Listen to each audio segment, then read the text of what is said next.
I'm about to do something stupid for the 30th time.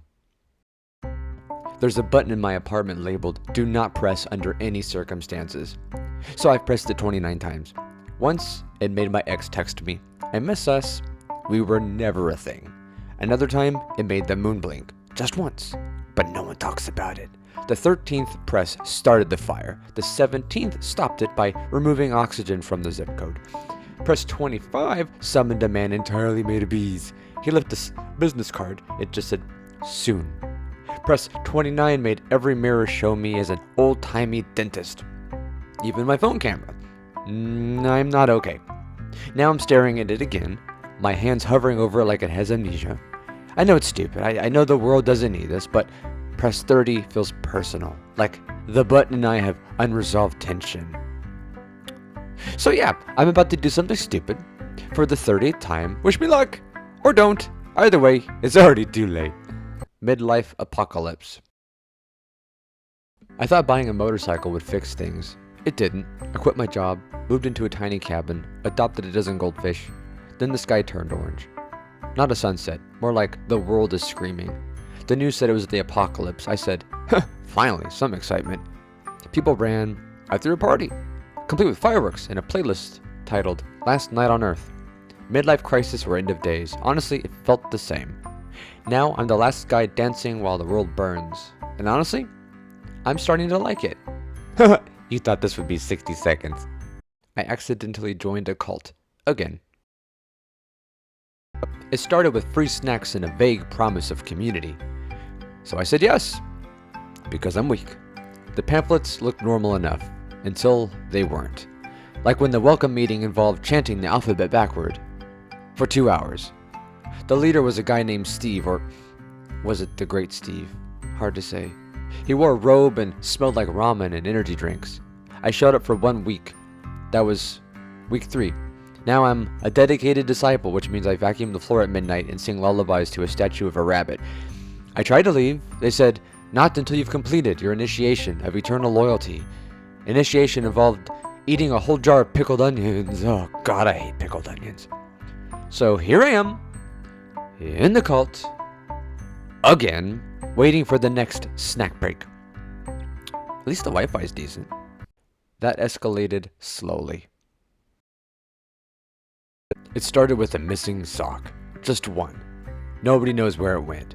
We checked the dryer, checked the couch cushions, even questioned the cat. No luck. So naturally, we held a sock funeral. Candles, eulogies, one tear, even the cat showed up.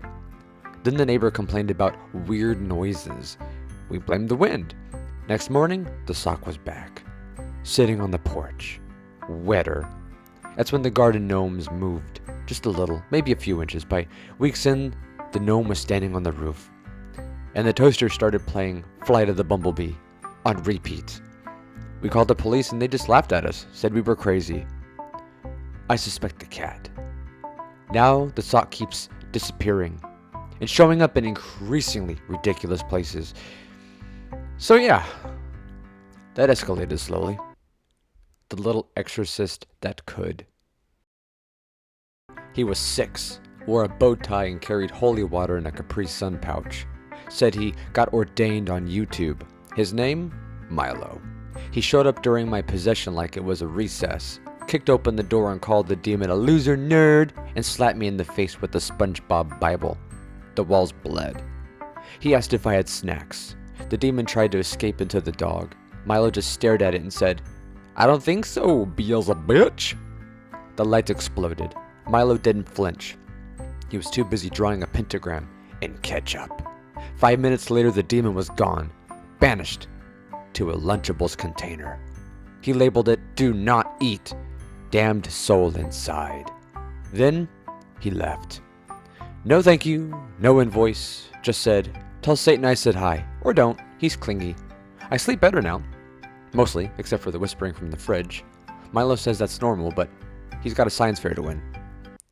My imaginary friend took out a restraining order against me. We used to be inseparable, best buds since kindergarten. Invisible, sure, but loyal. Then things got complicated. He started showing up uninvited, In meetings, coffee shops, ordering my favorite drink but never drinking it. I asked him to chill. He started leaving notes. Passive-aggressive notes like, "Your personal space is my space." But not the website, mind you. Last week I found a legal notice taped to my fridge. Said he filed a restraining order. Claimed I was stalking him. I'm the one who invented him. Did I? Now he won't stop texting from a number only I can see. Says things like, "We need to talk." I miss the old imaginary friend. But honestly, I'm a little terrified of this new one. She said, "It's not you, it's me," but it very much was me. She said it was not me, that I deserved better. That it's not you, it's me. Meanwhile, I was the guy who accidentally set her fish tank on fire. The one who brought up our future together during her job interview. Who gave her a mixtape titled "Songs to Remind You How Crazy I Am."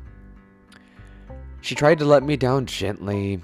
I tried to let her down permanently, which involved a lot of awkward hiding behind the couch. She left me a note on the fridge, said, "Good luck figuring it out." So I'm still trying to figure it out. It wasn't her. It was me. Oh, but she's gonna love this bitchin' new mixtape I'm working on. The Last Man on Earth is a Dick. We thought being the last two people alive would be poetic. Lonely, sure, but maybe meaningful. Turns out, it's just annoying.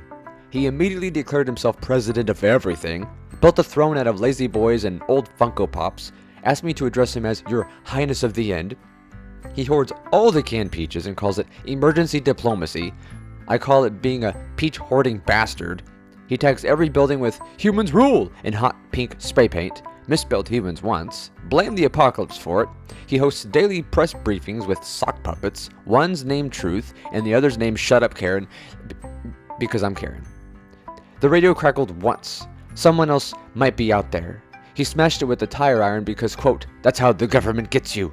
So now it's just me and him and the pigeons, and even though they don't like him, the last man on Earth is a dick. And if I'm lucky, maybe not the last one for long. You're a good man, Mr. Huck. They found Mr. Huck standing in the middle of the street, holding a flamingo lawn ornament like a rifle. Said he'd stopped a robbery at a gas station 3 blocks back. The gas station, when they checked, had been perfectly fine. No signs of a struggle. No flamingos, no gas. Just a raccoon sleeping in the slushy machine. Still, everyone thanked him. The mayor gave him a key to the city. It was clearly just a key to a filing cabinet. Mr. Huck started patrolling the streets with a snorkel and a kazoo. No one stopped him. The crime rate dropped to 0, but so did the birth rate. And electricity. Now all we just sort of live by torchlights and weird vibes. Mr. Huck hums through the kazoo when he's near. If you see him, tell him thank you. And never, under any circumstances, ask what's in his wheelbarrow. Because you're a good man, Mr. Huck. We just don't know why. No one dies in this one. JK.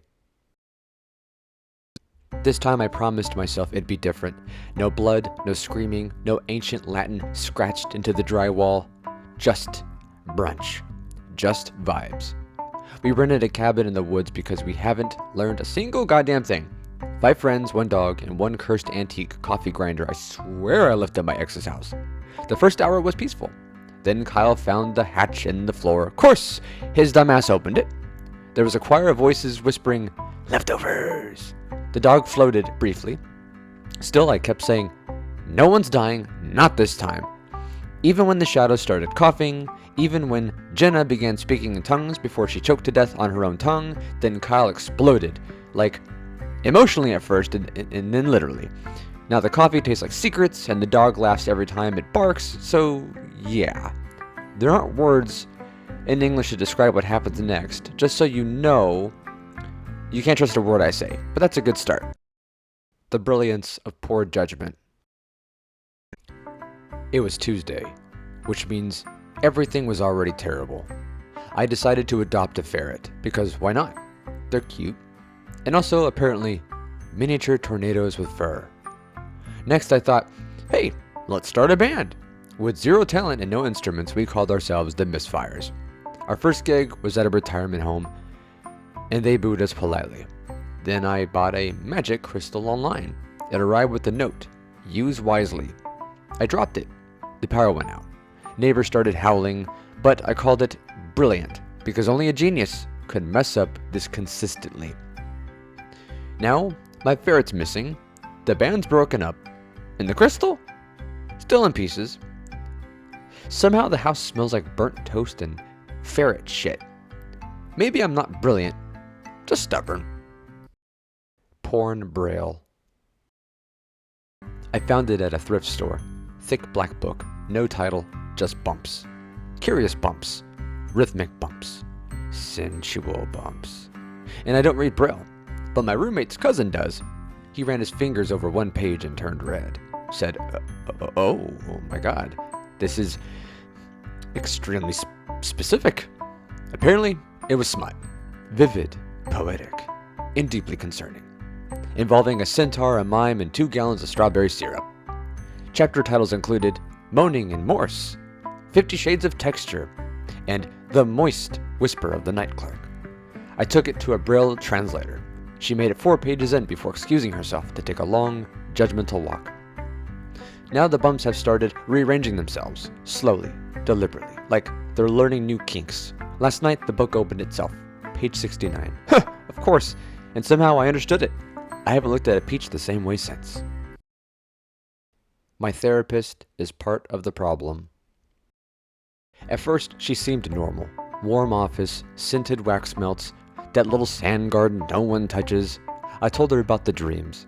The door that glows red at night, the shadow in my bathtub that hums happy birthday when it thinks I'm asleep.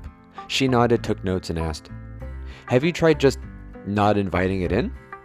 The thing is, I never told her I invited it, because I didn't. I wouldn't. Not again. Session 3, she slipped up, said we when talking about the shadow, said it just wants to belong. She stopped charging me after that, said therapy should be a gift, not a transaction. That's what the shadow said too. Last session, she offered me tea. Ugh, it tasted like teeth. My shadow clapped. Now she just stares during our sessions, never blinks, only scribbles the word open over and over on her notepad. She tells me I'm making progress, but I haven't left her office in 8 days. I think it's time to open the red door. I'm not a walking red flag. I'm my own country. People say I'm a red flag, like waving wildly in a hurricane. But I'm not a red flag. I'm a whole damn nation with its own weird laws and questionable leaders. I've got emotional tariffs, border control on my personal space, and a military made entirely of passive-aggressive texts. Relationships? They try to visit, then get lost in customs, or detained indefinitely. I issue passports nobody wants, hold summits with my moods, declare independence on a whim. So yeah, I'm high maintenance, but at least I'm sovereign, and I'm not accepting any new citizens. The stripper who loved me. She called herself Nebula, said she wasn't from here. I thought she meant Ohio. She danced to Silence and never smiled. Every time I tipped her, she whispered coordinates. I checked them. They were all locations of local Waffle Houses. The third night, she told me she loved me. I asked her why. She said, you smell like prophecy. I thought that was hot. She tattooed my name on her arm in Morse code, except my name isn't Kevin. Then she vanished, left behind a single high heel, a glowing rock, and a note that said, sorry, Earth is full. Now, every time I microwave something, it plays Total Eclipse of the Heart. So yeah, the stripper loved me, and maybe that's why time skips when I sneeze now. Love's weird like that. I left my heart at a truck stop outside Toledo. Her name was Charlene, with 3 E's. One silent, one invisible, one always screaming. We met by the jerky stand. She handed me a grape slushie and said, this is how it ends. I thought it was a flirt. Yeah, it wasn't. We made out behind the dumpster. Oh, felt like love. Or heat stroke. She stole my wallet, my dignity, and one kidney. Left me with the lighter shaped like a possum in a Polaroid that I'm not legally allowed to describe. Now every time I drive through Ohio, the GPS reroutes me back to the truck stop. Back to her. The neon flickers open, even when it's closed. A possum in a baby bonnet guards pump 7. He knows what I did. Sometimes I hear her voice in the humming of the vending machine. She says, "Come back, sugar. I kept your spleen on ice." And honestly, kinda miss her. We shouldn't be here, but let's trespass anyway. The gate said, "Keep out." But it was open, so obviously we went in. The grass screamed when we stepped on it, like little polite yelps. We pretended not to hear, and the house had no doors, so just holes in the shape of nothingness. Inside, the furniture was arranged in a perfect circle around a rotted wedding cake with a single candle burning underwater. Jenna said it was art. Kyle started live streaming. The comments said, "Leave," repeatedly, in languages we don't speak. Then the clock struck 3:33. Every mirror showed us one extra person. We don't know who she is, but she knows our childhood nicknames. Now the lights only work when we blink and the shadows move when we don't. Still, we unpacked, opened some wine, started a fire. That was unintentional. We shouldn't be here. But here we are. And honestly, the Airbnb cleaning fee's gonna be hell anyway. Welcome to the WTF Just Happened parade. It started with a clown on a unicycle, but the clown was crying and juggling broken phones.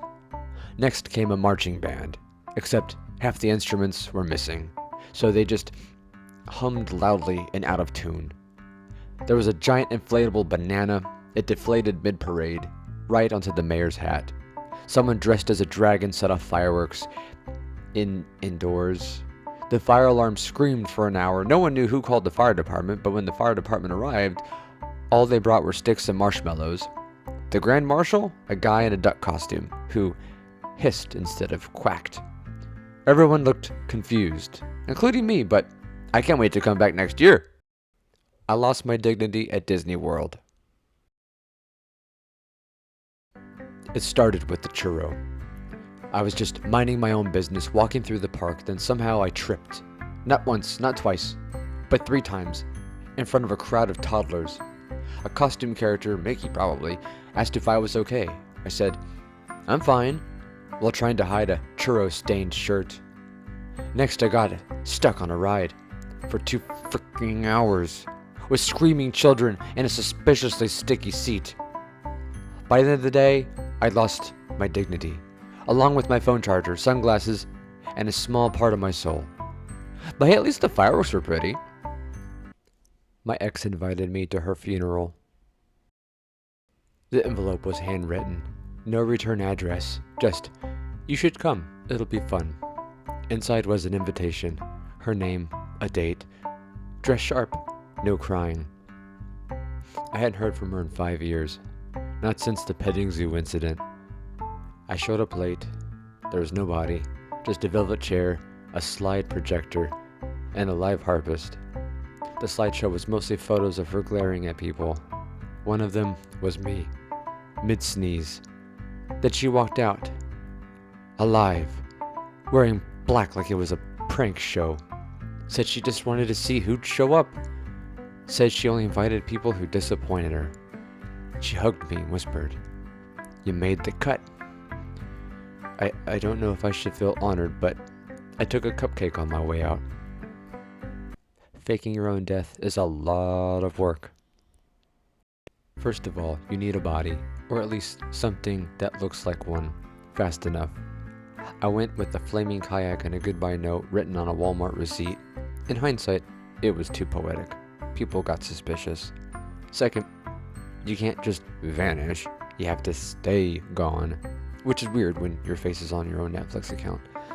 I moved 2 towns over, grew a beard, changed my name to Greg, which I freaking hate.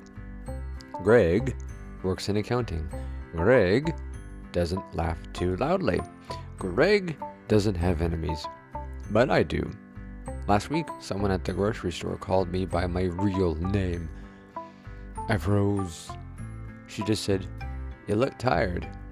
Well, I frickin' am, because faking your own death is a lot of work, and Greg is apparently terrible at it. I didn't know it was illegal until the third time. The first time, I honestly thought the sign was a joke. Do not feed the crows. I mean, why not? They seemed polite. Took the fries right out of my hand. One even bowed. Second time, they brought me a bracelet. Cheap plastic beads, spelled out D-I-E. I figured it meant something in Crow. By the third time, they followed me home, waiting on the power lines, watching. A man in a windbreaker showed me a badge and asked if I was the bird guy. Apparently, I disrupted a wildlife migration pattern. Something about unnatural alliances, a town ordinance from 1974. I stopped feeding them, but they still leave me gifts. Yesterday, they left me a house key. Carnivore garden. It started with one plant, a little Venus flytrap named Jeremy. Cute, quiet, hungry. Then I added a pitcher plant, then two more, then something unlabeled from a flea market that pulsed when touched. By week 3, I had a full carnivore garden. They weren't eating flies anymore. They wanted meat. I started leaving scraps, then leftovers, then things I really don't want to talk about. They grew fast, got hungrier. My neighbor's cat went missing. The mailman skips our house now. Last night, I heard one of the plants growling. Not clearly, but it said, "More." I don't garden anymore. Dumpster fire. Their slogan was, "Lower your standards until you have none." I thought it was a joke. It wouldn't. The profiles were brutally honest. One guy led with, "Emotionally unavailable, frequently abusive." Another, "Still legally married, don't ask." I matched with someone named Boothang. Her bio said, "I sleep in my car by choice, and I may be pregnant." We met at a Starbucks. Her idea. She doesn't even drink coffee. We talked. She read my palm. Said, "I have the aura of a man who has had more jobs than girlfriends." She's not wrong. We've been dating ever since. Last night she proposed. Kind of. She tossed me a ring pop and said, "You'll do." Honestly, best relationship I have ever had. 5 stars, would totally recommend. This job and everyone here sucks. Fuck this place. Fuck the copier that jams every goddamn minute. Fuck the guy who never says hi but steals my goddamn lunch. Fuck the boss who smiles like he's gargling broken glass. Fuck meetings that could have been emails. Fuck the coffee that tastes like burnt asshole. Fuck the break room fridge that's a science experiment. Fuck the passive-aggressive notes taped to my desk. Fuck the smile I'm supposed to fake every goddamn fucking day. Fuck her, the one who accidentally spilled coffee on my report. Fuck you, the one who laughed. Fuck them all. The office clique that thinks they're royalty. Fuck HR. Fuck team building exercises. Fuck every goddamn fucking thing about this fucking nightmare. I'm done. Fuck this shit. Fuck this job. Fuck this town. Fuck this fucking planet. And most of all, fuck me for putting up with it this goddamn fucking long. Fuck this shit right in its little fucking ass. Nice try, Renny. Renny died last October. Car accident. Locker emptied out the next day. Everything was given to his family. Then the locker started filling up again. Same hoodie, same broken calculator, half-eaten granola bar. The staff thought it was a sick joke. They emptied it out again. Locked it.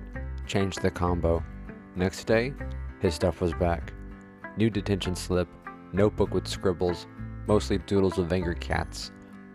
Yesterday, a photo of our class. I wasn't in it. Turns out, Rennie's locker is just trying to get out of math class, and honestly, can't blame him. Even in death, you better show up for class. That time a hearse was my Uber. I ordered an Uber at 2 a.m. The app said, last ride. A hearse pulled up. No music, no driver chat, just an ominous vibe. I get in. The backseat smells like someone just died. The driver looks me dead in the eye, but doesn't say a word. I laugh nervously. He didn't laugh at all. We arrived at the cemetery, which wasn't even where I was headed. I asked, "What are we doing here?" He smiled and said nothing. I paid and got the hell out. Moral of the story: now I walk home. Why do I keep getting Christmas cards from Satan? It started last December. A Christmas card, handwritten, signed, Satan. Inside, a drawing of a goat wearing a Santa hat with hearts around it. I threw it out. Next week, another. This one had a coupon for no soul needed for delicious rewards. No expiration date. That is tempting. I asked my neighbors. No one else got anything. Then the cards got weirder. One had a receipt for devil's eggnog. Another said, "Spice up your love life with my lovin's." I stopped opening the mailbox. I'm afraid to check the mail now. But I'm also kind of curious, like, what if Satan just wants to be friends and junk? You know what? I'm gonna go check the mail. The treasure map of Old Man Gibbons. Old Man Gibbons was famous for two things: burning every meal he cooked and hiding treasure maps. One day, the map showed up at the diner, all crumbled and stained with coffee, or something I hope to God was coffee. Me and my buddy decided to follow it. We trekked through the mud and spiderwebs and muck and at least 3 angry squirrels and miserable park rangers to find X. We dug like maniacs. What did we find? Glad you asked. A rusty toolbox. What was inside? I'm glad you asked. An empty bag of potato chips and a note that said, "Congrats, dipshits, you found my treasure. Now come fix my leaky faucet, you dumb bitches." We left hungry and betrayed. Turns out, Old Man Gibbons uses his treasure maps to find cheap labor. Smart.